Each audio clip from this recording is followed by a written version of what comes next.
Signore e signori, buonasera, benvenuti a un nuovo appuntamento con Replay, oggi 23 ottobre in diretta dagli studi di Teleuropa Network.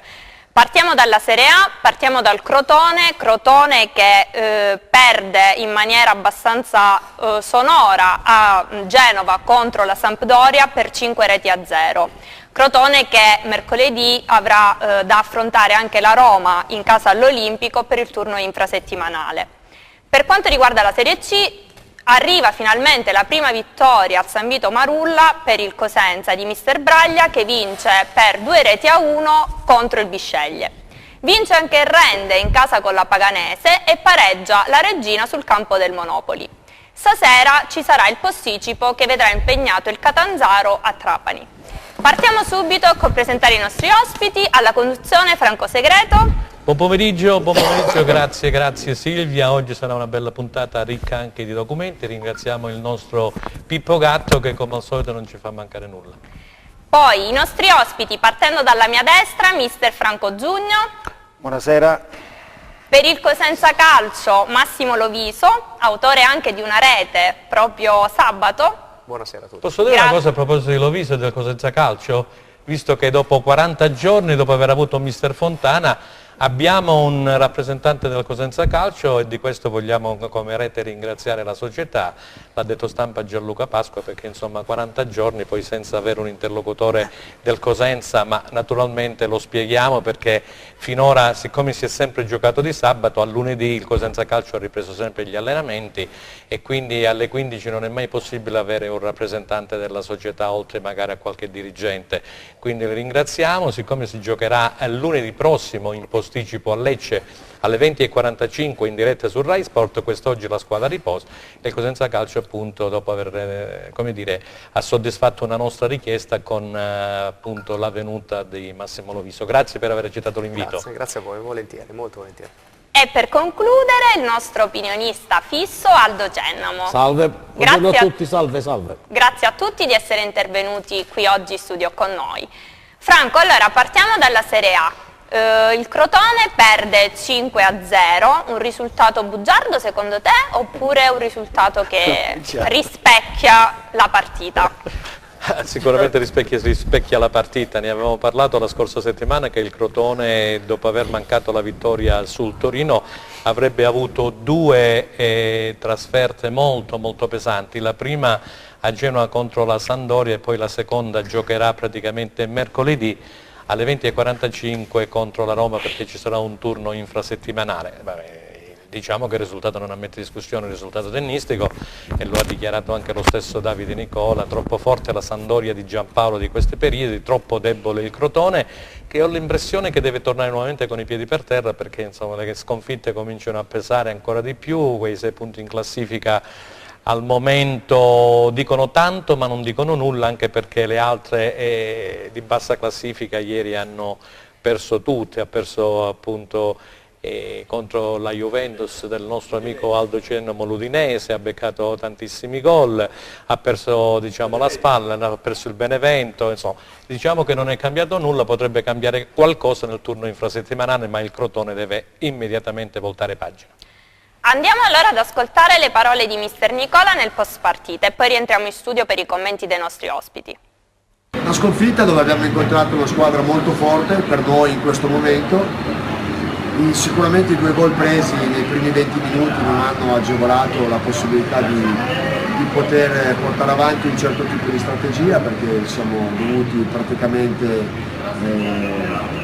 riversare, cercare di produrre gioco per poter accorciare lo svantaggio, però è una squadra stasera che abbiamo incontrato, una squadra forte, anche se io ho visto i miei hanno dato tutto, il problema è che siamo stati poco attenti nell'uscita in pressione in alcuni momenti, non abbiamo rispettato il giusto tempo, siamo usciti in pressione, non siamo riusciti a ribaltare più spesso l'azione, ecco, stasera forse quello che ci è mancato è stato la lentezza al passare da una fase all'altra, però è una sconfitta diversa da quella di Bergamo, non avevamo azzeccato nulla, qui la Sampdoria ha tirato 6 volte in porta, ci ha fatto 5 gol, di cui nei primi 20 minuti una punizione e un rigore, e noi comunque abbiamo creato 3-4 occasioni da gol.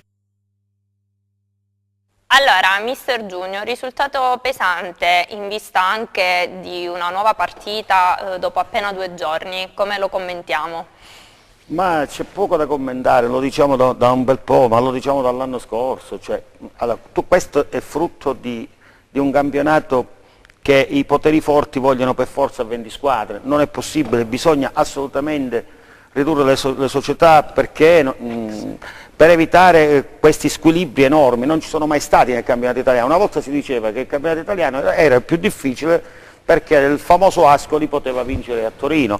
Adesso ci sono almeno 5-6 compagini di Serie A che non valgono probabilmente nemmeno una buona Serie B, e quindi Crotone che perde 5-0 a Genova non cambia niente, come diceva Franco prima, il Benevento perde 3-0, quella perde 6-2, quell'altro perde 2-0, cioè, e quelle sedi degli ultimi posti rimangono ancora tutte in corso. Il Cagliari 3-0, il mio Cagliari 3-0 l'anno scorso è stato uguale. La Lazio.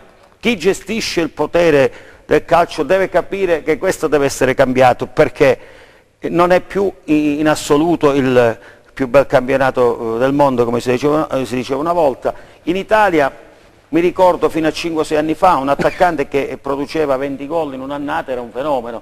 Adesso ne fanno 28, 30, 35, 38, ve lo spiegate perché? Perché ci sono queste 5, 6, 7 squadre che si prestano, tra andata e ritorno, sono 12, 13 partite, 14 partite, che si prestano alle razzie dei grandi bombe. A giocare a tennis, Franco. Questo è il concetto, purtroppo. Quindi magari domenica, mercoledì prenderanno altri 4-5 gol, perché ci sta, il divario è talmente enorme che ci può stare, e magari non cambierà niente lo stesso. Quindi questo è il concetto. Massimo, tu sei un ex Crotone, perché hai giocato a Crotone, come lo vedi il campionato del Crotone? Ma io, a dir la verità, questa partita non sono riuscito a vederla. Vedere un risultato così, cavolo, è un risultato che fa male per la classifica, fa male per chi guarda e per chi capisce un po' di calcio. Come ha detto anche Nicola a sentirlo adesso, ad ora il divario che c'è tra la Samp e il Crotone è molto molto alto.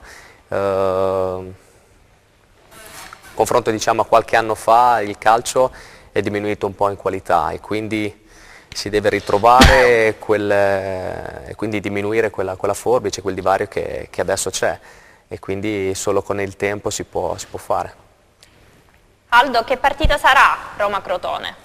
Ma io sono d'accordo con quello che diceva Franco Giugno. In effetti c'è un divario che fa paura, cioè, come il cielo e la terra, insomma, è una cosa quasi impossibile che si possa fare giocare in un campionato di calcio come quello italiano, che come diceva Franco era il migliore del mondo, se vogliamo. Oggi è diventato un campionato quasi, cioè giocare con queste squadre, si gioca la Juve, il Milan o la Roma, il Napoli ed altre con queste squadre, si sa già il risultato, solo un miracolo può variare questo risultato. Prendere 5 gol come ha fatto il Crotone, onestamente mi dispiace, però probabilmente la squadra in campo ci è andata, non lo so come. Però il Crotone è vero che adesso ha accumulato un certo punteggio rispetto all'anno scorso, però bisogna stare attenti, 2 trasferte, se non fai neanche un punto, poi probabilmente gli altri che sono sotto, che stanno anche loro perdendo, quindi c'è un livello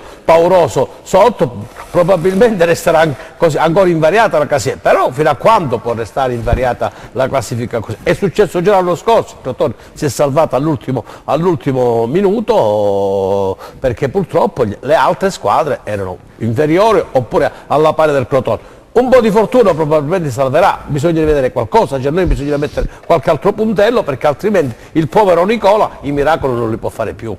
Giusto. Bene Franco, chiusa la parentesi della Serie A, passiamo alla Serie C. Se sei d'accordo andiamo a leggere i risultati e la nuova classifica. Adragas Juve Stabia 1-2, Siracusa batte Casertana 1-0, Catania Sicula Leonzio 1-2, Cosenza Bisceglie 2-1, Fondi batte ad Andria la Fidelis Andria per 3-1, Matera Lecce 0-1, Monopoli Regina 1-1, Rende Paganese 1-0, Trapani Catanzaro il posticipo di questa sera. Ricordiamo che ha riposato il Francavilla. Andiamo a leggere ora la classifica.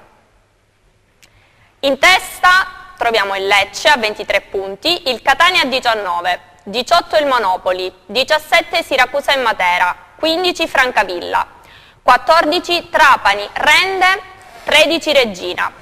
A 12 punti Juve Stabia e Bisceglie, Catanzaro 10, Sicula Leonzio e Agragas 9 punti, Fondi Cosenza 8 punti, Casertana e Paganese 7, chiude la Fidelis Andria con 6 punti.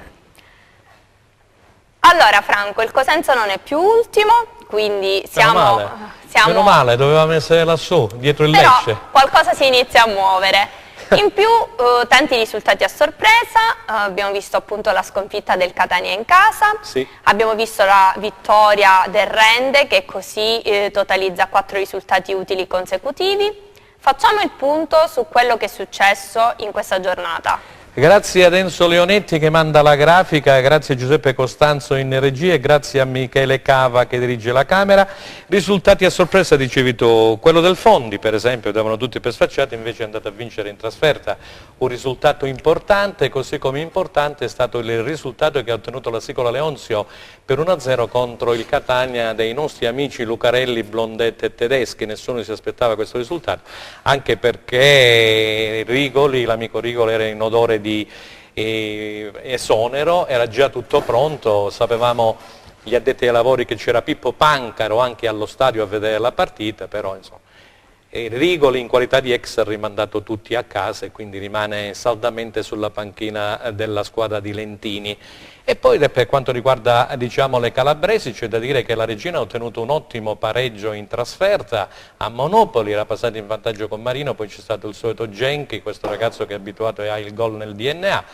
La vittoria del Rende, che è diventata la squadra simpatia, l'outsider di questo campionato, ha battuto la Paganese che a sua volta aveva sconfitto il Cosenza al San Vito per 2-0 e insomma si sono avuti dei risultati a sorpresa o quasi.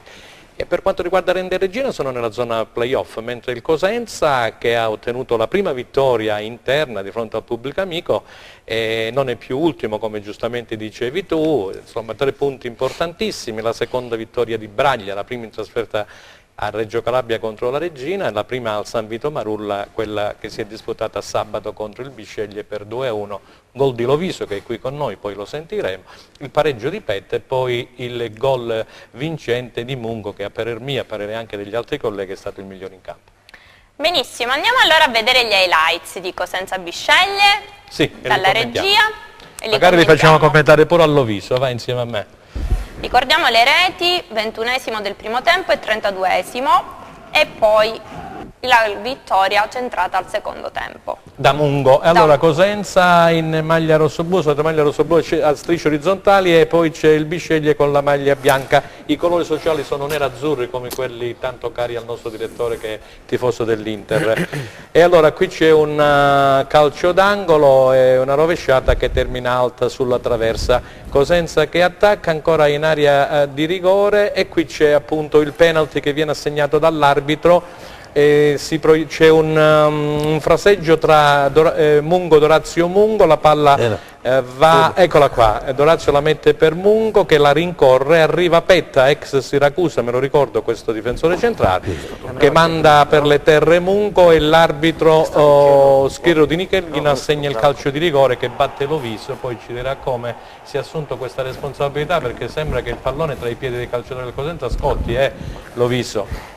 Era bella le responsabilità, come ho detto ai vostri colleghi anche finita la partita, sono una cosa che sinceramente, personalmente mi piacciono e a prescindere di avere 30 anni o 20 è giusto che ce le prendiamo tutti, è giusto che ce le prendiamo tutti per la situazione, noi eravamo ultimi prima di questa partita. Questo è il pareggio di Petta. Questo è il pareggio, ma il Cosenza becca gol peggio dell'Udinese sui calci piazzati, cioè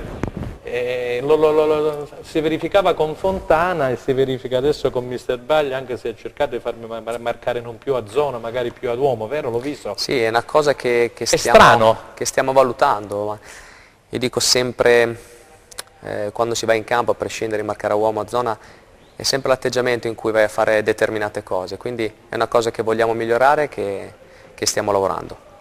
E allora continuiamo un attimo con gli highlights e poi diamo la parola agli altri ospiti. Qui c'è Braglia che incita i suoi, c'è un attacco del Cosenza dalla sinistra, un tiro che viene parato dal portiere del Bisceglie. Ancora il Cosenza, Statello è salito in cattedra in questa seconda parte di partita, cross dalla destra, Mendicino che tira e leva al lato il colpo di testa. E poi ancora in avanti, qui c'è praticamente Mendicino che nonostante venga ostacolato da un avversario riesce a dare la palla a Mungo e Mungo la mette in rete. Non è che gliel'ha data, è andato lui a rimorchio. È andato a rimorchio, però Mendicino è stato bravo perché era ostacolato da un difensore, Franco. Ha accompagnato molto bene l'azione. Lì è rimasto praticamente, vedi, con la sua fisicità. Aveva cercato di andare dentro da solo, invece Mungo è andato a rimorchio e ha fatto gol. Questo è un gol da squadra. Da squadra, bravo. Una cosa che mi è piaciuta prima, se la posso dire. Prego. L'esultanza sua dopo il gol. Questo è, per un allenatore queste cose le percepisci. È andato direttamente ad abbracciare i compagni della panchina come per renderli partecipe di un qualcosa di importante, perché a volte chi non gioca si sente messo ai margini e lui con questo gesto ha coinvolto anche quelli che stanno fuori. Quando io penso... si sta fuori si soffre. Io ti ringrazio, mister. Io penso che... Possiamo tornare in studio allora, grazie a Denso Leonetti, regia, grazie, ecco qua, l'ho visto. No, ti stavo dicendo, ringrazio il mister per le belle parole, ma nella mia carriera mi è capitato di stare in panchina, quindi so che cosa vuol dire stare in panchina e guardare i compagni, non sfogarsi in campo, non esultare insieme a loro, negli 11, ciò non vuol dire non essere nel gruppo. E quindi renderli partecipi, sono coloro, penso, che danno qualità durante la settimana a dare competizione, a dare quella spinta in più per gli 11 che dovranno partire. E quindi mi è venuto spontaneo di andare ad abbracciare, è stato un grande gesto, di essere tutti assieme in questo periodo. C'è stata una vittoria importante, quindi c'è solo da continuare sotto questo aspetto. E mi permetto di dire una cosa, c'era una dedica speciale a questo gol? Alla mamma? Ecco, appunto. Sì. Allora dillo tu. L'ho dedicato a mia mamma, l'ho detto a fine partita, perché la mamma, ho detto, è una giovincella ancora, ha fatto 60 anni l'altro giorno, quindi l'ho dedicato a lei. Auguri allora, auguri anche da parte nostra. Allora. Grazie. Che partita hai visto, Aldo? Guarda, io ti dico subito, io ho visto il primo tempo, non mi è piaciuto assolutamente, ho visto un Cosenza svogliato il primo tempo, anche quando abbiamo fatto il gol. Poi abbiamo preso questo gol su punizione probabilmente perché ancora devono essere meglio affinati alcune situazioni di campo sulle palle ferme soprattutto, ma ho visto proprio la carica, probabilmente negli spogliatoi la mano di mister Praglia si è sentita, Franco, è un allenatore importante. Franco. Gli ha strigliato. Non discutiamolo, è uno che si fa sentire, poi ha fatto anche dei cambi importanti, cioè la squadra ha reagito alla grande ed è venuto poi il secondo gol, il 2-1 che ha messo a tappeto gli avversari, ma si capiva già che il Cosenza l'avrebbe vinta la partita, perché quando per esempio io ho visto lui prendere la palla per tirare il rigore, si è visto il leader, si è visto il giocatore che il Cosenza ha preso, perché lui è un grande giocatore. Io mi meraviglio che lui ancora non abbia raggiunto quel livello di gioco che lui sa fare. Lui è il classico centrocampista che può veramente dettare l'ultimo passaggio e mettere in condizione sia Mendicino che... Diciamo che è un play, no? Ti piace giocare più da play per fare gol.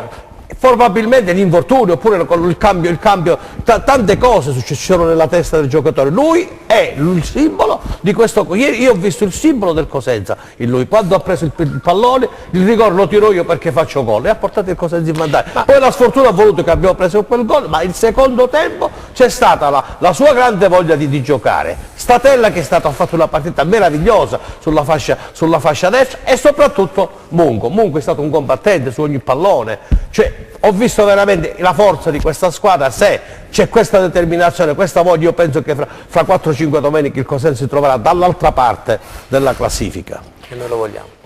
Allora, mister... Abbiamo un messaggino, salutiamo sempre il nostro amico vecchio tifoso vecchiata Elio Principato, che fa i complimenti alla conduttrice in particolare, da parte di Elio Principato, e di ricordare, lo dico io, al signor Loviso che nei derby a Catanzaro e a Rende pretende, così come tutta la tifoseria rossoblù, pretende pienamente i 3 punti. Vabbè. Bene. Ma ragazzi, non esageriamo, aspettiamo quando ci saranno Ho queste letto partite, un messaggio di Elio, ho letto un messaggio di Ma Elio. Elio è un grande tifoso. Salutiamo quindi, Elio Ecco, e lo complimenti. ringrazio dei complimenti. Allora, Mister. mister Giugno, un Cosenza diverso dal primo al secondo tempo. Sicuramente mi riallaccio a quello che ha detto Aldo. Si è sentita la mano dell'allenatore. Ma guarda, io non credo nemmeno questo, io credo che, ne parlavamo prima con Loviso, la responsabilità di questo campionato che è effettivamente molto deludente fino adesso, i ragazzi l'hanno avvertita, lì non era una questione di essere timidi, lì era una questione di essere contratti, che è diverso, quindi la squadra era contratta il primo tempo e aveva credo quasi paura di sbagliare, sapevano che non potevano sbagliare questo risultato e quindi quando la testa non è libera il calciatore perde il 50% delle proprie potenzialità. È ovvio che poi forse nello spogliatoio si sono parlati, non c'è bisogno a volte di gridare, perché non serve gridare, vede che lui annuisce. Si sono parlati e hanno detto che magari proviamo a giocare perché tanto peggio di così non si può fare, si sono rasserenati, sono tornati in campo con più serenità e hanno tirato fuori tutte le qualità che hanno. Lui è un giocatore importante in queste categorie. Noi sia dall'inizio che dopo ci siamo detti solo che le partite durano veramente 90-95 minuti e quindi in quei 90 minuti dobbiamo dare il massimo, sappiamo che possiamo fare tanto. Vogliamo dire che oltre vabbè, lui voglio dire è solo una questione di condizione perché questo volevo chiedere, la condizione. Lui ha una storia che parla per sé, se vogliamo discutere anche la qualità tecnica sua allora ce ne andiamo tutti a casa. Il concetto è questo, che la squadra ieri si è espressa bene Statella da mezzo destro, no? Quindi hanno costruito questo centrocampo a 3 fatto di qualità e anche di corsa. Io credo che Statella possa giocare in quel ruolo perché giocare da mezzo destro bisogna poi avere gambe per fare gli inserimenti e Statella ha tutte queste qualità fisiche e atletiche per fare questo lavoro, magari allargando anche le maglie avversarie per permettere a lui di giocare con più spazi, quindi probabilmente l'atteggiamento di Statella ha favorito forse anche le sue qualità tecniche, magari ha avuto più possibilità di giocare con un poco di libertà in più è ovvio che la squadra quando ritroverà serenità farà molto meglio, ripeto, a 3-4 ragazzi non si possono discutere, probabilmente si è partiti male, probabilmente si è lavorato forse male all'inizio, non lo so, bisogna essere dentro le cose, ma Braglia è un allenatore che lui conosce sicuramente, è un allenatore di grande spessore come leadership, è un allenatore di grande personalità gestisce bene il gruppo, li stimola alla grande e chi ha personalità e voglia di fare lo segue, quindi un giocatore come lui che ha una storia alle spalle è normale che non vuole, credo che voglia rimanere il più tempo possibile a Cosenza, però è normale che quando andrà via non vorrà lasciare un ricordo di sé. No, sbiadito, dici tu. Assolutamente no, quindi se viene tirato dentro dal gruppo che lavora con simbiosi, con grande professionalità e grande entusiasmo, la qualità dei singoli verrà fuori, sempre comunque in un rapporto di squadra. Franco, però c'è un altro dato che tu da tecnico sicuramente avrai anche visto e analizzato. Il problema è che oggi il Cosenza gioca molto diverso rispetto a come giocava ieri. Oggi c'è un modulo di gioco che consente anche a Statella di poter giocare in quel ruolo che dici tu, perché se il secondo tempo di Statella, a vedere il secondo tempo di Statella, ieri Statella sulla fascia ha fatto 4-5 cose, con 4-5 palloni, che Mendicino e Baclé solo per sfortuna non hanno messo il pallone dentro, quindi vuol dire che questa capacità di giocare anche sugli esterni di Statella oppure sul centrocampo, dando una mano sia a lui che agli altri, è una cosa molto positiva, perché probabilmente questi giocatori adesso hanno ritornano ad essere loro stessi nel ruolo che gli piace di più. Può probabilmente essere pure che ognuno di loro è tornato al posto giusto, nel senso che ognuno di loro esprime le qualità migliori nel ruolo che prediligono di più. Vi interrompo un secondo. 4-3-1-2 potrebbe essere per caratteristiche tecniche, fisiche, l'ideale per poter esprimere un gioco importante, però adesso ci vogliono le riprove, una partita È non normale. Ci fermiamo un attimo per la pubblicità, restate con noi.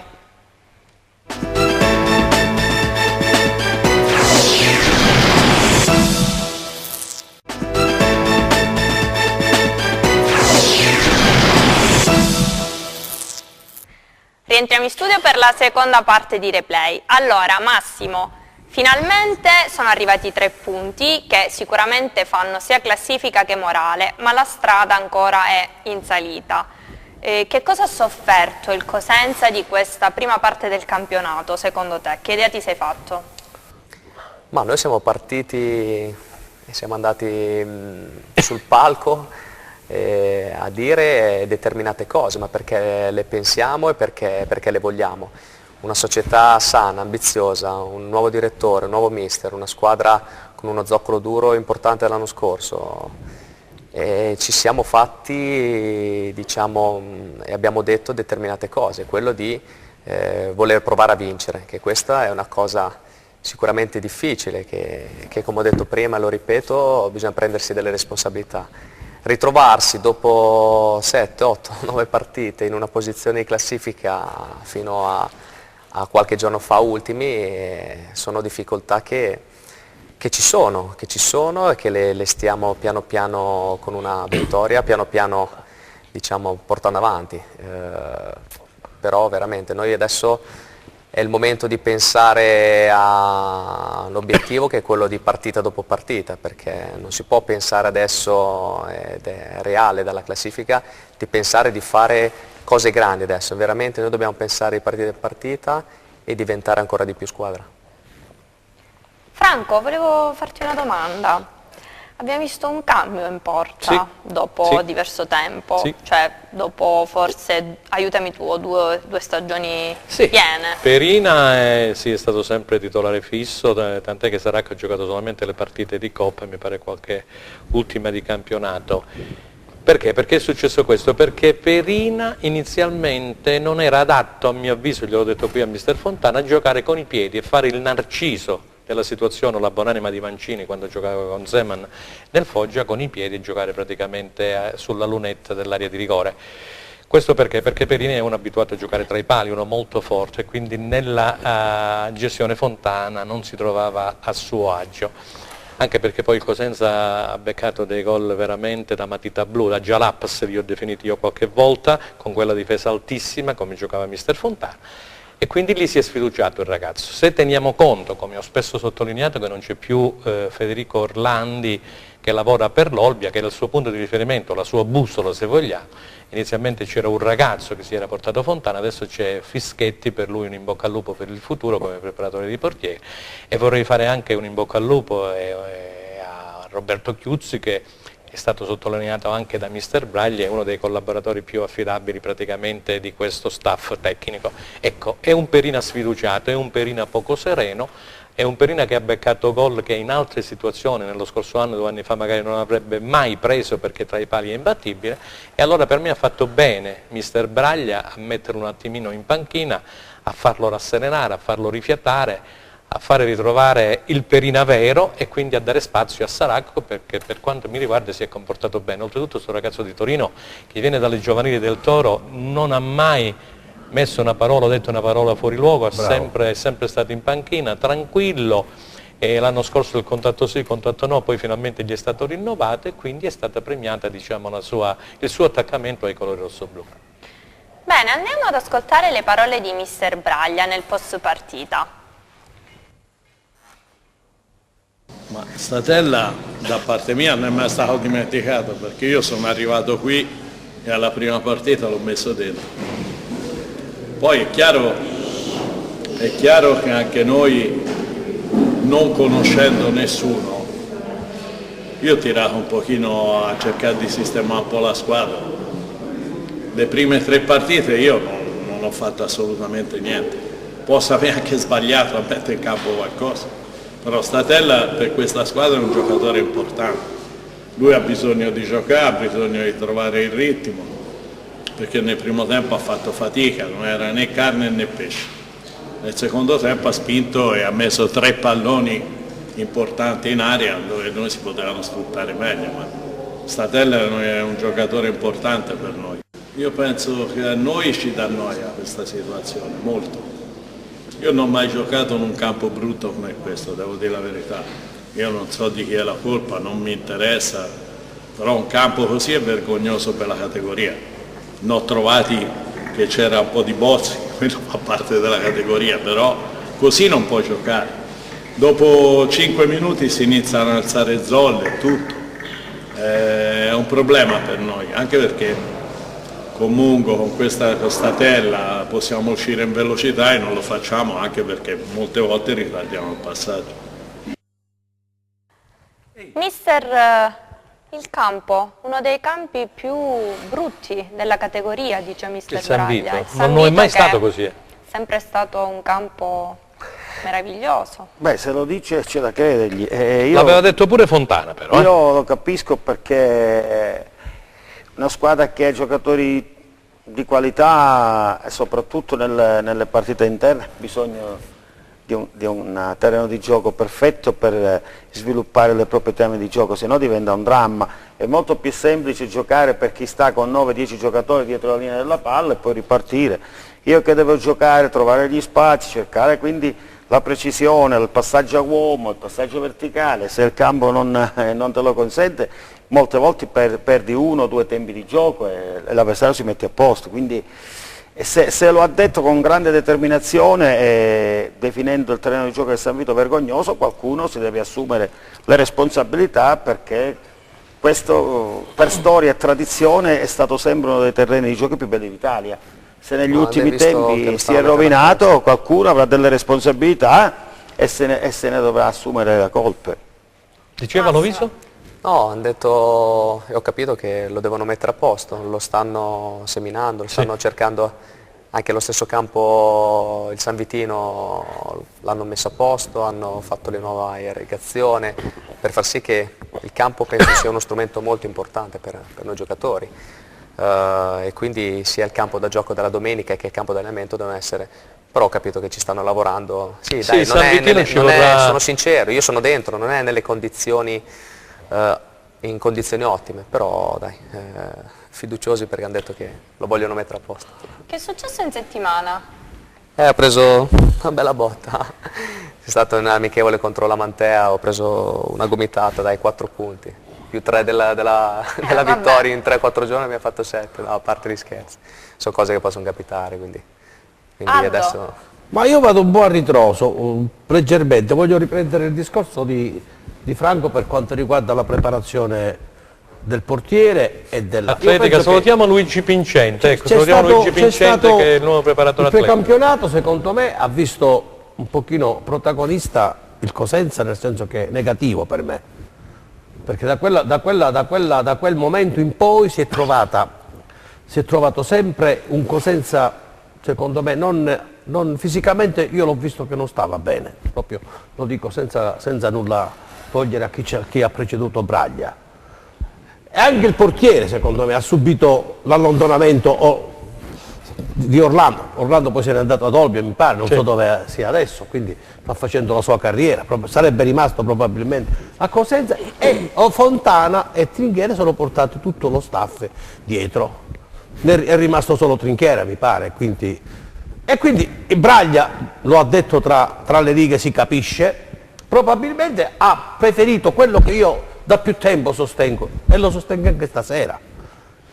Non mancano a Cosenza le persone capaci di assolvere a certi ruoli, allenatori, direttori sportivi, direttori generali, preparatori dei portieri, ci sono, Cosenza è piena, Franco Giugni è un esempio, c'era l'altra volta Gagliardi, ma c'erano tanti, Cosenza è piena, probabilmente il Presidente incomincia a capire, incomincia ad entrare in questo meccanismo, nel meccanismo che Cosenza ha bellissime persone che possono assolvere ai ruoli di quelli che vengono da fuori, pagati con stipendi altissimi e fanno il loro lavoro. Probabilmente Perina ha subito questa cosa perché è stato il miglior portiere della Serie C l'anno scorso, 2 anni fa, se non ricordo male. Quest'anno ha avuto questa involuzione, il cambio proprio degli allenamenti ha fatto sì che Perina avesse subito questa, e non è possibile che Perina è diventato un brocco tutta la volta, non lo ritengo, non lo penso mai. Probabilmente gli fa bene questo momento di stare in panchina. Braglia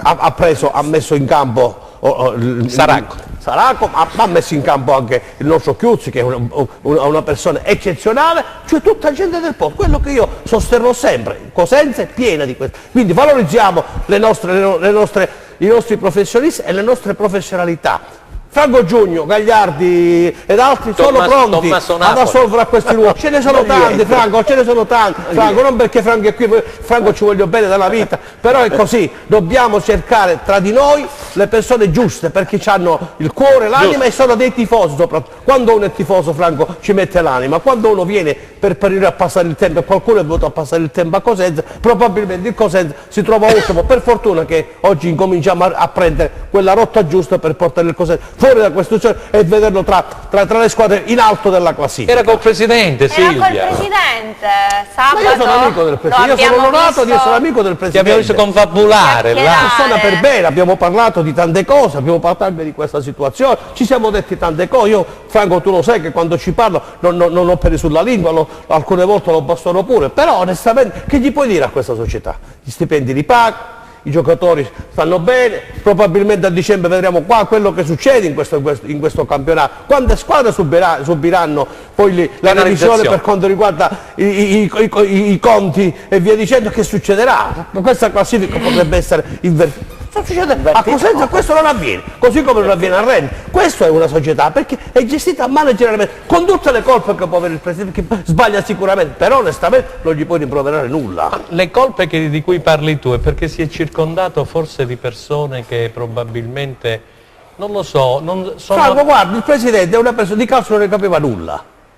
No, ma io era fuori dal mondo, oggi si trova... Devi fare una domanda, sì. Di queste persone che probabilmente hanno sottovalutato un po' l'ambiente di Cosenza, tranne il Valotti di turno che ci ha giocato e quindi lo conosceva già. Franco, chi viene a Cosenza, l'ho visto è venuto a Cosenza, probabilmente prima di venire a Cosenza, ha visto gli annali del Cosenza, Come no? Ha visto che Cosenza è una società blasonata, una società che gioca in Serie B, ha tutta una sua storia, per cui quando uno viene a Cosenza, o ci viene con amore, oppure non ci viene. Lui è venuto, ha subito anche lui questa involuzione, cioè lui ha subito anche le critiche, quante critiche io gli facevo a telecamere spente, però per problemi di infortuni, perché non lo so che succede. Oggi lui è un elemento importantissimo. E ancora secondo me non è al 100%. Di questa squadra. No, nessun infortunio. Se questa squadra ha bisogno di Lovisio ha bisogno anche dei suoi compagni. Cioè, è tutta una catena di San Antonio che si deve muovere per risollevare il Cosenza. Se il Cosenza lo vogliamo risollevare, anche noi dobbiamo evitare alcune critiche, Franco, perché a me non piacciono alcuni attacchi che si fanno. Costruttive, le critiche costruttive. È chiaro che bisogna criticare, ma perché la critica è il sale della democrazia, questo dico sempre io. Posso chiedere a Lovisio, quando si arriva, siccome il Cosenza è stato fatto in vari step, no? Sì. Poi Lovisio è arrivato, mi pare, successivamente, però poi non era al passo dei compagni, perché non so se avevi svolto la preparazione atletica quest'estate, con chi e come, però ti abbiamo visto un po' faticare.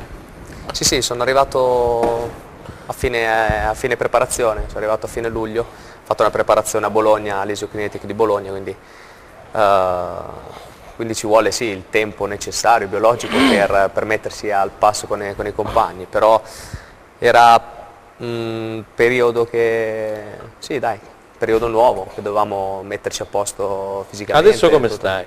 No, sto bene, mi sto visto? allenando bene, tutto. E sono convinto che proprio come squadra si possa migliorare ancora tanto. Il concetto è questo, e lui ricopre un ruolo fondamentale in una squadra di calcio. Cioè, una volta si chiamavano centrocampisti, centromediani metodisti, oppure vertice basso, come lo vogliamo chiamare.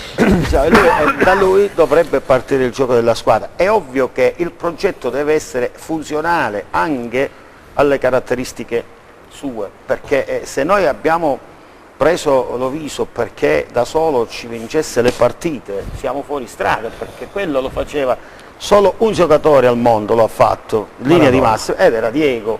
Poi ne abbiamo avuto tanti altri di grandi giocatori, ma non è. Allora lui è importante e potrebbe fare la differenza in un contesto importante, in un contesto di squadra, dove il gruppo ha un'identità di gioco ben precisa, dove ognuno sa quello che deve fare durante la partita, In quel contesto un vertice basso di qualità come lui, che onestamente è di categoria superiore, no? Allora può fare in quel caso differenza. Da solo, in un contesto diverso, voi dicevate prima una condizione fisico-atletica scadente per la squadra, giocatori fuori ruolo, allenatore non lo so, come avete detto voi, non all'altezza, lo staff è così, e allora è ovvio che lui non poteva pigliare palla come tipo fuga per la vittoria e andare in porta. No, il calcio non è questo, il calcio è un gioco di squadra.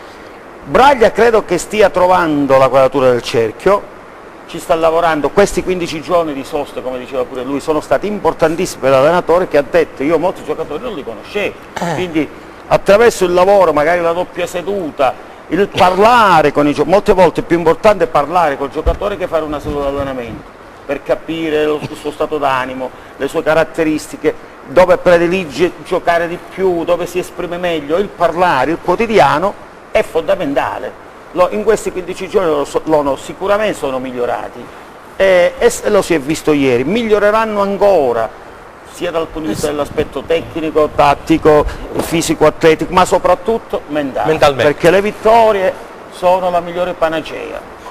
Bene, allora chiudiamo un attimo la parentesi sul Cosenza, parliamo delle... Pare che piove.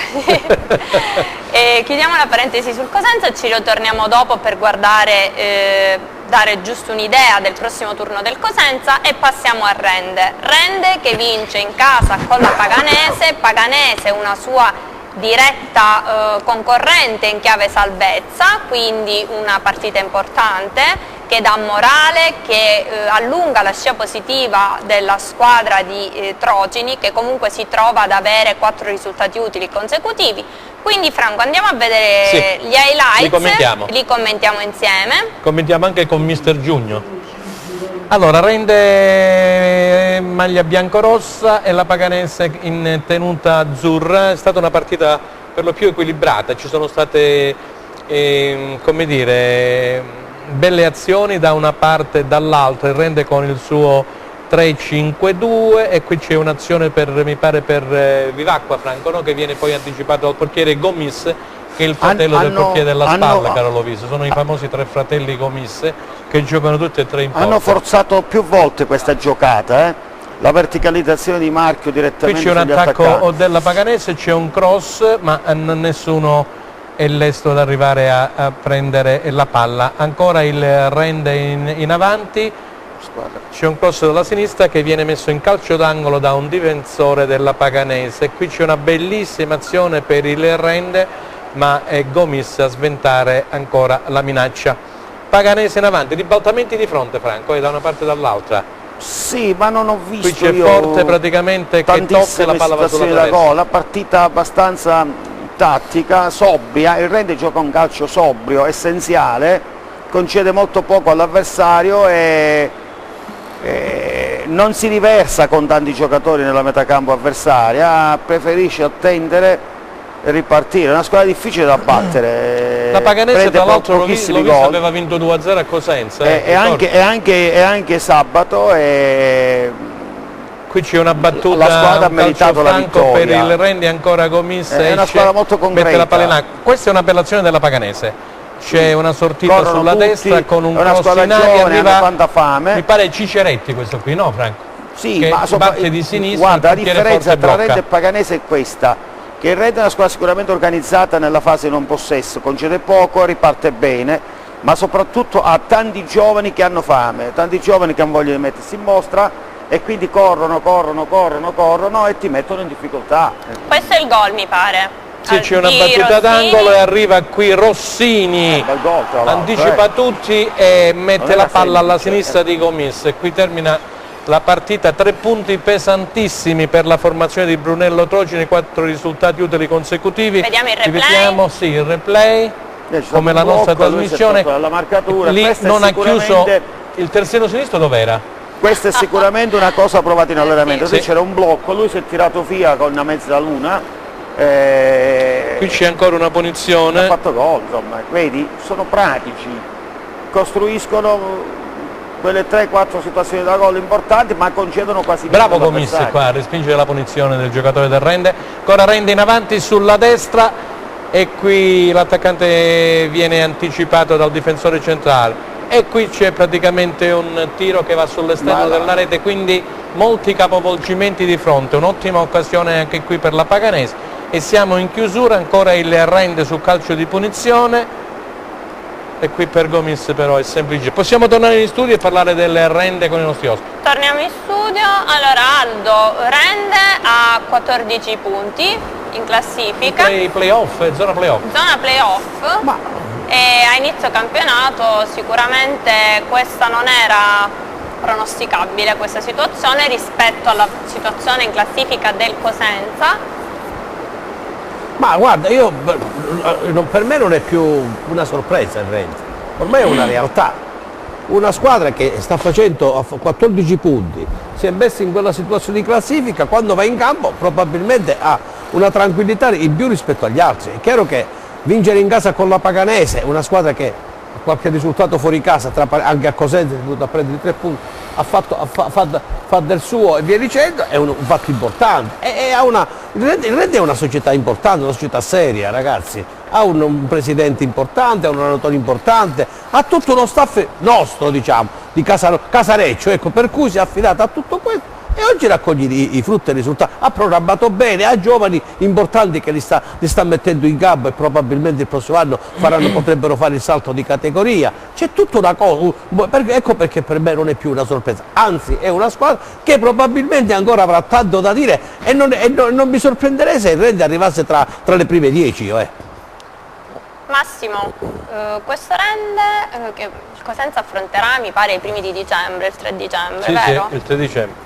In trasferta? No, io l'ho vista qualche volta per TV e ne parlavo adesso con il mister. È una squadra che fa le cose molto semplici, sì. La vedo molto, molto concentrata, molto tranquilla, una squadra che corre tanto nelle partite che ho visto, ed è una squadra che bada al sodo, si difende bene, attacca con gli uomini giusti e quindi ha raccolto punti importanti. È vero, all'inizio sono partiti dopo per il fatto dell'iscrizione e tutto, però è una squadra che può dire la propria. Però allo stesso tempo noi dobbiamo guardare al nostro, sicuramente sarà un bel derby anche quello, quindi gli auguro tutto il bene, ma auguro bene anche a noi sicuramente.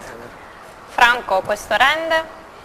Ma l'ho detto prima, è una squadra pragmatica, è una squadra che concede pochissimo all'avversario, gioca un calcio abbastanza semplice, come diceva prima Massimo, non attacca con molti uomini, si scopre molto poco e corrono tantissimo, sia per caratteristiche fisico-atletiche, sia perché molti di loro sono giovani, quindi hanno voglia di sacrificarsi perché vogliono imporsi, poi per onore del vero bisogna dire hanno un grande preparatore atletico, rivendichiamo Michele Bruni, che lo salutiamo.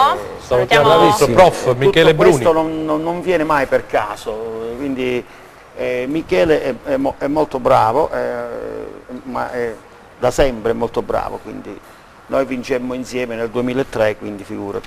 Come Mirabelli, no? Direttore sì, e sportivo poi vincemmo anche a Gallipoli con Michele, era con me lui a Gallipoli come preparatore atletico. Quindi voglio dire, poi ha vinto a Cosenza 2 anni di seguito, cioè un preparatore con Toscano, con Mimmo Toscano che fa correre davvero le sue squadre, unita a un grande entusiasmo, cioè l'entusiasmo della promozione, del ripescaggio, prima magari non l'avevano ammessi, poi li hanno riammessi, sono partiti con grande entusiasmo.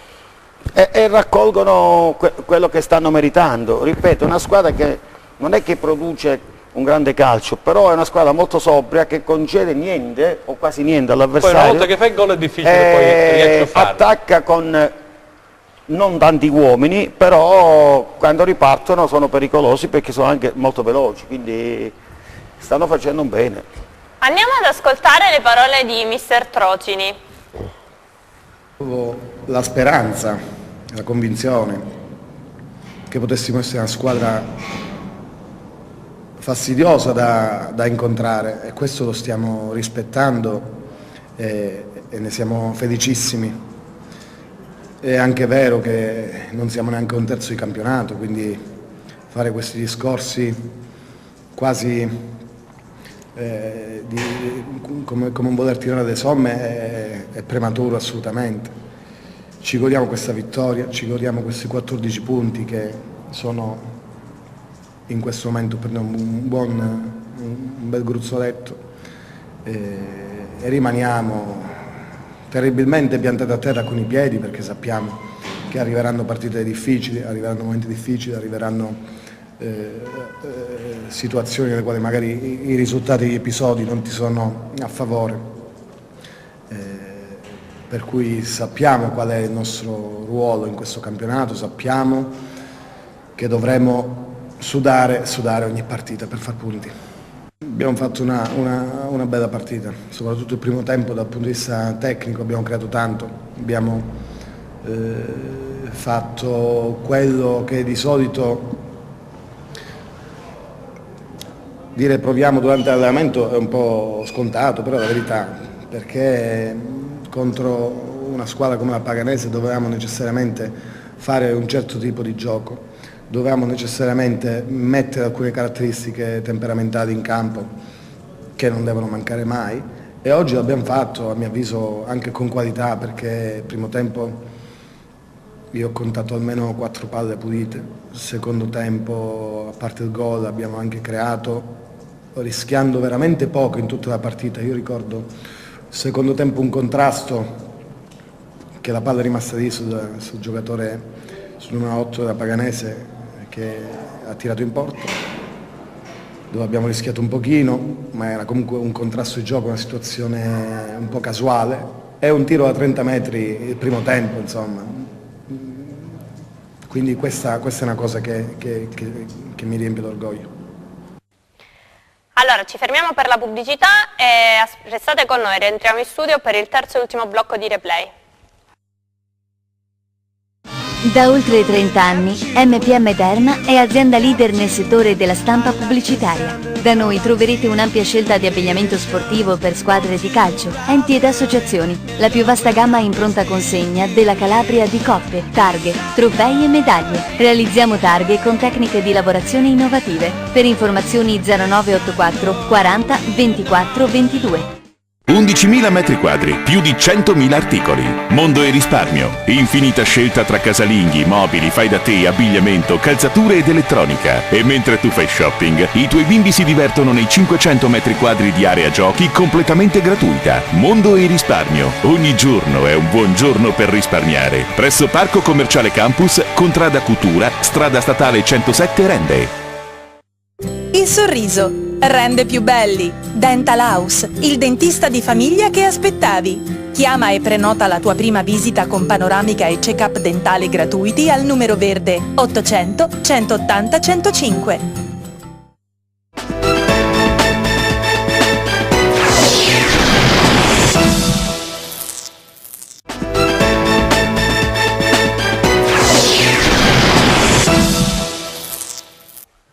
Terza e ultima parte di replay, andiamo a vedere cosa è successo a Monopoli Regina 1-1 e la commentiamo insieme. E allora ecco qua, Regina che ottiene un risultato positivo a Monopoli. Per la Regina ha segnato Marino, poi il pareggio dopo qualche 2-3 minuti da parte del solito Genchi. Regina in maglia amaranto che si presenta e poi vedremo una bella azione con l'attaccante Bianchimano che colpirà la traversa. Ecco qua la Regina che ha fatto la partita nella prima parte, c'è un passaggio in avanti per Bianchimano e non trova però il compagno smarcato, troppo lungo il passaggio. Vediamo un attimino, c'è un calcio d'angolo e poi una punizione battuta da Di Francesco. Bianchimano arriva sulla palla e colpisce la traversa, timbra la traversa e poteva essere il vantaggio della formazione di Agenore Maurizi che poi sentiremo nel dopogara. Ecco qui Bianchimano che si dispera. Vediamo il replay, praticamente liscia una palla un difensore del Monopoli, la palla perviene a Bianchimano, in drop di sinistro al volo con la sfera che si stampa e timbra la traversa. Qui c'è un tiro dalla distanza di Francesco, la palla termina alla destra del portiere, quindi al lato. e stiamo per vedere essere il il gol della Regina. Ecco qua, c'è un passaggio di Bianchimano per Marino, molto bello, un gol veramente bello, caro Aldo Cennamo. Se rivediamo il replay, la palla si insacca alla sinistra sotto il 7, sotto l'incrocio dei pali, nulla può il portiere del Monopoli, veramente una bella azione congegnata. Una squadra pure simpatia, questa Regina formata da molti giovani e qualche giocatore di esperienza. Ecco qua, vediamo un cross dalla sinistra, respinge corto il difensore del Monopoli, arriva Marino e nulla da fare per il portiere che comunque intuisce ma non arriva a toccare la sfera. E subito dopo c'è il gol, una ripartenza del Monopoli con la Regina scoperta in difesa, Genchi, eccolo là, invita il portiere in uscita e lo trafigge. Il solito Genchi, Mister Giugno, un attaccante... Questo qui da tenere d'occhio, questo Genchi, così come Bianchimano. Beh, ha fatto sempre gol. Ha fatto sempre gol, sì, sì. Gol. E una vede, c'è stata una ripartenza, Genchi che arriva in area di rigore, lì ha trovato la Regina scoperta, voleva forse chiudere la partita per il 2-0 e è arrivato invece l'1-1 e poi nient'altro, qualche cross in aria da parte del Monopoli per il 2-1, ma nulla di particolare. Allora Silvia, possiamo rientriamo tornare in studio? Sì, rientriamo in studio. Allora Franco, un buon punto della Regina a Monopoli, Regina che ricordiamo nel prossimo turno ospiterà in casa il Catania. Sì, ma è una squadra, quella di Eugenio Maurizio, che ha attraversato un periodo negativo, ma tutto sommato è una squadra che crede ai 3 punti fino al 90° ed oltre, è una squadra che gioca un discreto calcio, c'è qualche giocatore interessante come questo Bianchimano, Sciamanna, Porcino, De Francesco, è una squadra che naturalmente, come abbiamo detto nelle altre situazioni, nelle altre nostre trasmissioni, è una squadra che praticamente deve mirare alla salvezza. In questo momento la formazione di Eugenio Maurizio è in zona playoff, così come il Rende, quindi non fa che farci piacere che 2 squadre calabresi siano appunto in zona playoff. Aspettiamo il Cosenza, nel frattempo arrivano 1000 messaggi, 1000 sms, non possiamo rispondere a tutti, cara Silvia. E quindi un turno interessantissimo, dicevi, quello contro il Catania di sabato prossimo, sì, perché in effetti il Catania ha perso in casa, lo dicevamo in apertura, contro la Sicola Leonzio di Rigoli che ha salvato la panchina per 2-1, la Regina che vorrà continuare a allungare la striscia dei risultati positivi, il Catania di Lucarelli che invece mirerà alla vittoria, sarà una gara tutta da seguire. Una bella partita. Andiamo ad ascoltare ora le parole di Mister Maurizi.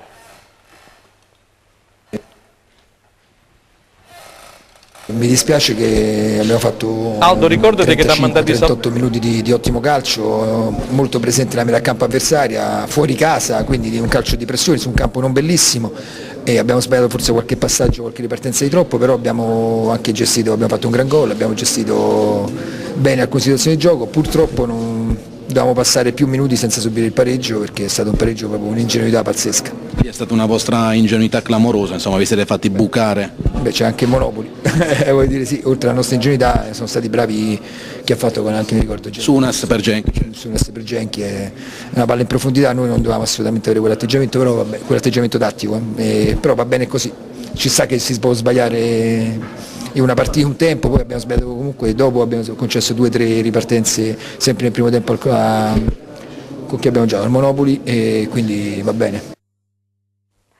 Aldo, questa Regina che fa? Io ho avuto anche i complimenti con Franco per quanto riguarda da parte dello staff della Regina per le cose che diciamo. A Reggio siamo seguitissimi. Ma noi non diciamo cose. Parliamo bene di noi tutti. Diciamo cose che vediamo, non cose che ci inventiamo, che è diverso. Noi riteniamo che la Regina quest'anno con pochissimi sforzi, con problemi che ha avuto all'inizio e via dicendo, è riuscita a mettere assieme una squadra di giocatori che vanno in campo, giocano, giovani, fanno la loro partita, corrono, sono nei playoff assieme vicino al Rende e poi hanno un allenatore bravo, una dirigenza che sta facendo enormi sacrifici. Pratico, salutiamo il quanto presidente. Riguarda, lo salutiamo.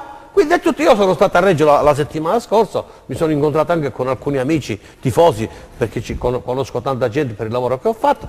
Vi dico che c'è l'entusiasmo, certamente la Regina non è che abbia tante ambizioni, si salverà, arriverà dove deve arrivare, il prossimo anno probabilmente si ristruttureranno perché stanno lavorando anche per il prossimo anno E via dice, questa è la verità. Quindi la Regina secondo me sta facendo ottimi risultati. Domenica, mi pare, o sabato, quant'è, c'è il Catania non avrà sicuramente vita facile a Reggio Calabria, perché la Regina ce la metterà tutta per non è in un ottimo stato di forma, perché altrimenti non si può perdere quella partita. Una squadra che vuole vincere il campionato non va a Leonzio a giocarsi la partita. No, in casa ha perso. Cioè in casa, chiedo scusa, giocando in casa in quella maniera. Fai 3 punti. Il Leonzio c'era il problema dell'allenatore, come tu dicevi, ha fatto i 3 punti, il Catania deve adesso farsi il mea culpa, andrà a Reggio Calabria e con quale spirito andrà a farsi i 3 punti a Reggio Calabria? Io non credo, la Regina secondo me ha tutte le possibilità per battere un'altra volta il Catania. Andiamo a vedere il prossimo turno, così lo commentiamo insieme e parliamo anche della partita che affronterà il Cosenza. Allora, iniziamo. Bisceglie Trapani, Catanzaro Fidelissandria, Juve Stabia Rende, Lecce Cosenza posticipo del lunedì sera alle 20:45, Paganese Monopoli, Fondi Casertana, Regina Catania, Sicula Leonzio Acragas, Siracusa Francavilla. E allora che c'è da dire? Catanzaro Andria, facciamo commentare all'Oviso, poi magari facciamo commentare il Cosenza. Catanzaro Andria sulla carta sembra favorito il Catanzaro, poi vedremo un attimino dopo il posticipo cosa uscirà fuori, e sulla carta, perché l'Andria poi insomma in questo non sta attraversando un periodo. Si pensa all'ultima partita che ha fatto, appunto, che ha perso col ha perso in casa con il Fondi, quindi sono loro ultimi in classifica, però diciamo anche il Catanzaro, da quello che ho capito, ha bisogno di punti, nuovo allenatore nelle ultime settimane, quindi sono partite veramente tutte molto molto complicate, molto difficili, come abbiamo detto, la stessa Regina in casa contro il Catania, quindi sono tutte partite che veramente non si può pronosticare nulla, e quindi ognuno, se ha veramente tanta voglia di vincere, se la porterà a casa. Riposerà comunque, Silvia, riposerà il Matera, che poi nell'ultimo turno di campionato ha perso in casa contro il Lecce. Il Lecce si è rilanciato in classifica alla grandissima, perché ha perso pure il Catania, come dicevamo prima, è rimasto a 19 punti, quindi ha allungato ancora di più la formazione di Liverani. Mister, che Cosenza sarà a Lecce? Beh, io credo che questa sia la partita di cartello della prossima settimana, anche se non altro per la tradizione delle due società, insomma, il grande blasone che le accompagna, poi la rivalità sportiva che c'è sempre stata. Credo che ci sarà anche una massiccia affluenza di pubblico, quindi anche per loro sarà più stimolante giocare davanti a 15-20 persone che giocare davanti a 1500, insomma, voglio dire, si sta perdendo anche in questo l'essenza del calcio. Una volta gli attori protagonisti erano gli spettatori, adesso ormai con le televisioni, pure se gli stadi sono vuoti, va bene lo stesso, perché comunque gli introiti vengono da altre parti. Quindi domenica sarà una di quelle partite dove ci sarà una massiccia. Lunedì, Franco, lunedì. Comunque ricordiamo, ecco, ne approfitto per ricordare agli amici che ci seguono da casa che, come anticipava Silvia, la partita tra il Lecce e il Cosenza andrà in diretta su Rai Sport alle 20:45 lunedì. Anche il replay sposterà la sua data, quindi lo puoi dire? Ci vediamo, anziché lunedì, ci vedremo martedì, sempre alle 15, appunto per commentare insieme quella che sarà anche la partita Lecce-Cosenza. Prego Franco, continua. So che tu hai buoni rapporti col DSM Luso e praticamente ogni tanto fai da osservatore anche per il Lecce stesso, ci puoi dire qualcosina di questa corazzata? Io non devo dire niente del Lecce, abbiamo sempre detto tutti, gli addetti ai lavori hanno pronosticato i salentini i vincitori del torneo già da luglio, quindi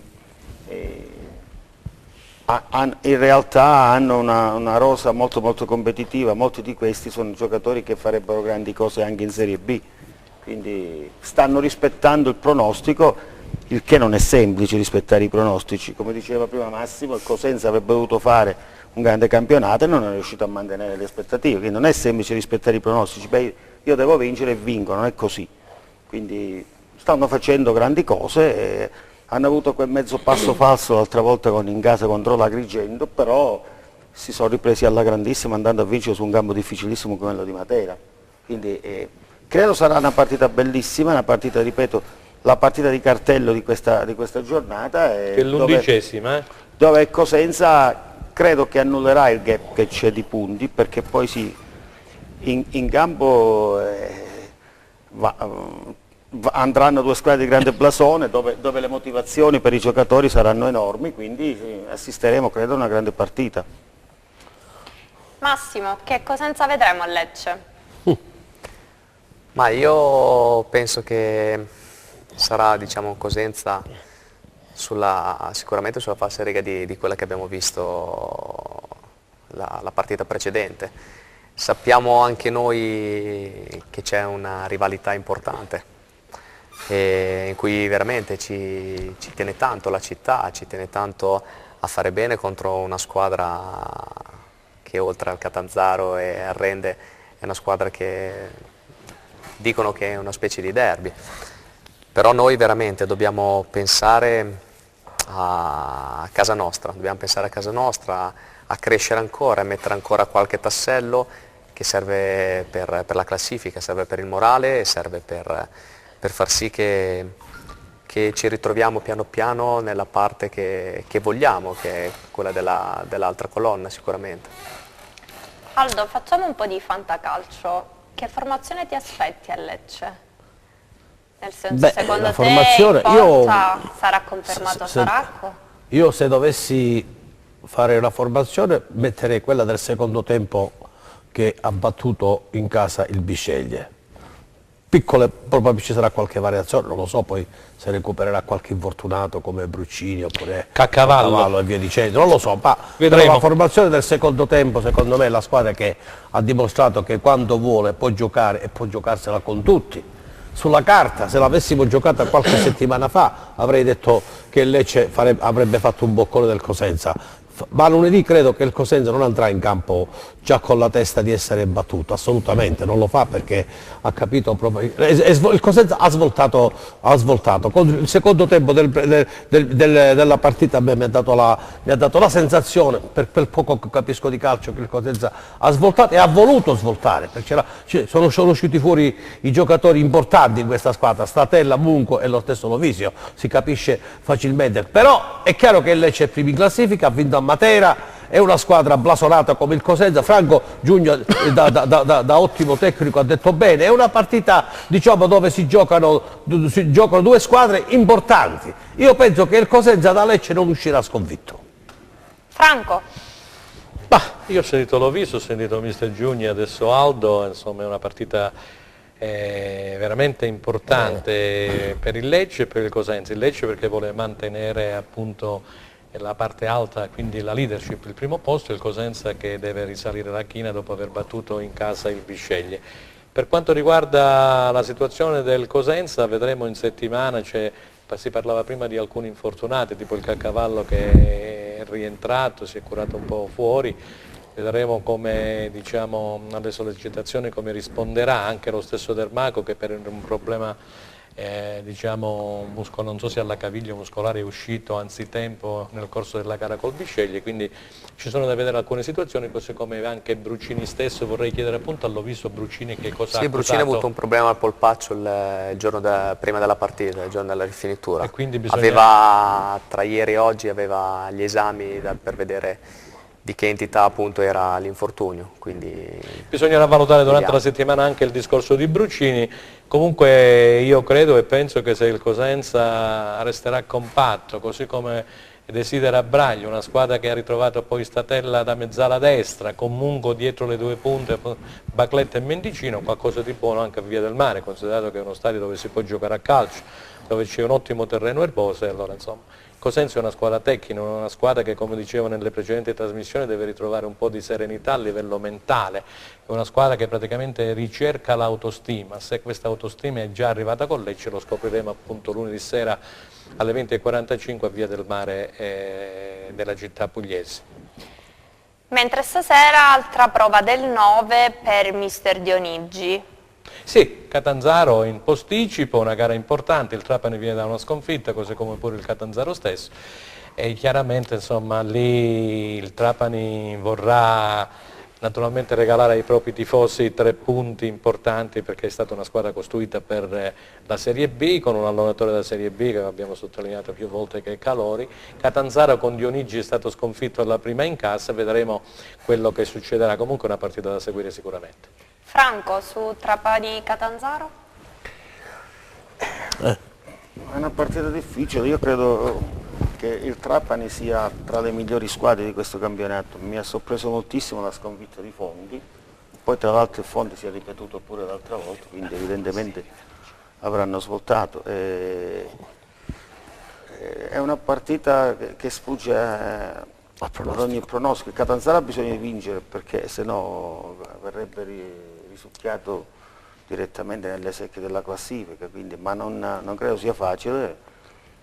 Ripeto, gioca contro una squadra che ha un grande organico per la Serie C, quindi aspettiamo stasera e poi vediamo. Da tripla, dice Franco Giugno, una gara da tripla.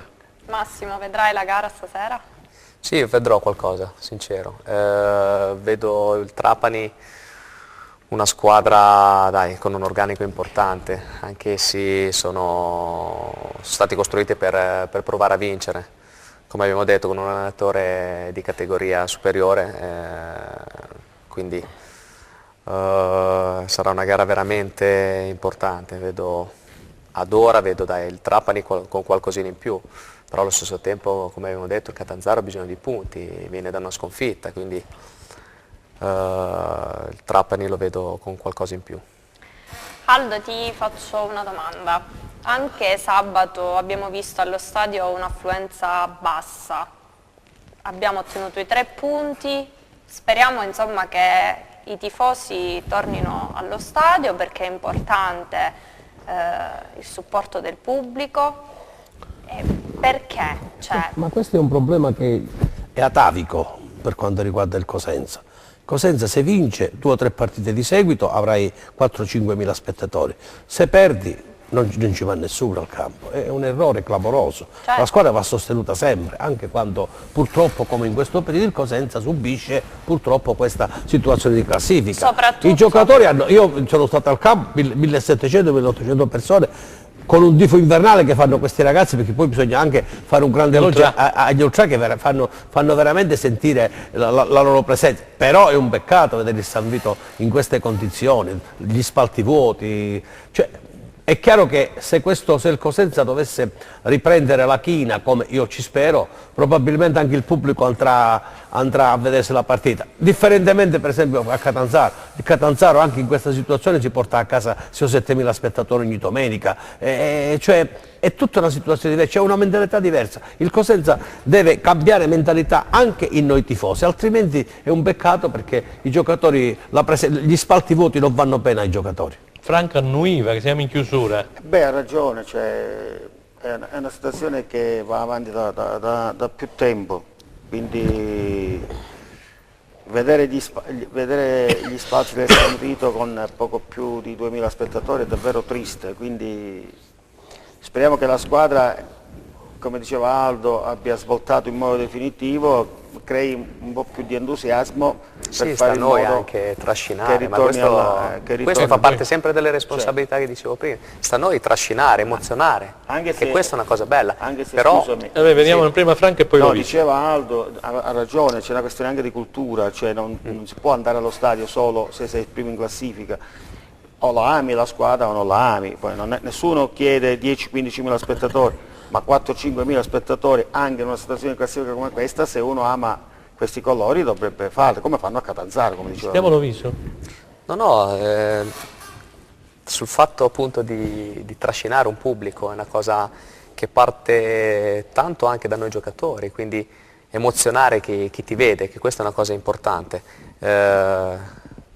Parlo da giocatore, avere delle persone in più allo stadio, anche inizialmente con 1000-2000 persone in più, sicuramente è una cosa bella, ma sono convinto che con i risultati verranno di più e cercheremo anche noi giocatori, insieme a tutta la società, di cambiare un po' questa cultura, e quindi sono convinto che si può migliorare questa cosa. Io Ma 30 tutti secondi assieme. ho solo, io 30 secondi ho un'immagine bellissima. Cosenza Pordenone, i 12.000 di Cosenza Pordenone.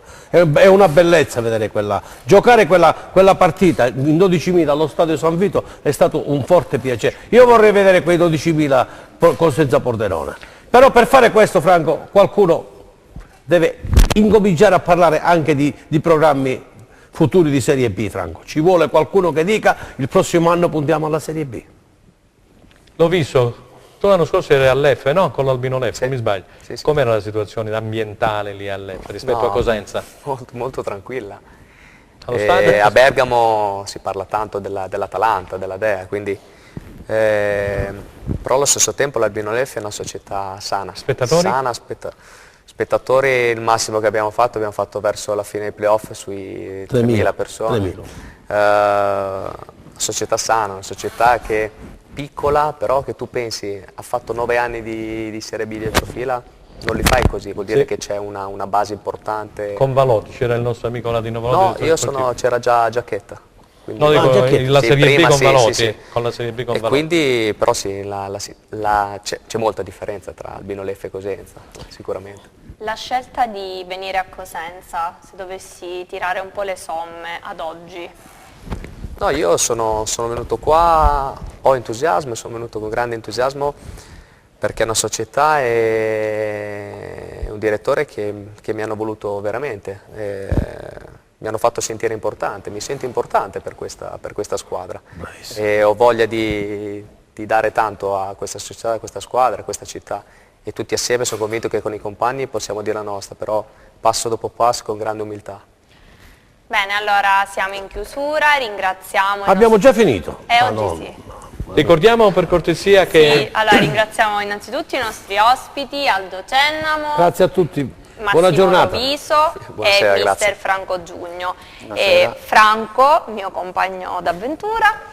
E in più ricordiamo che il prossimo appuntamento con Replay sarà per martedì anziché lunedì prossimo, subito dopo aver visto il posticipo di Lecce Cosenza. Vi ringraziamo ancora e ci vediamo martedì prossimo. Un saluto da tutti noi. Arrivederci.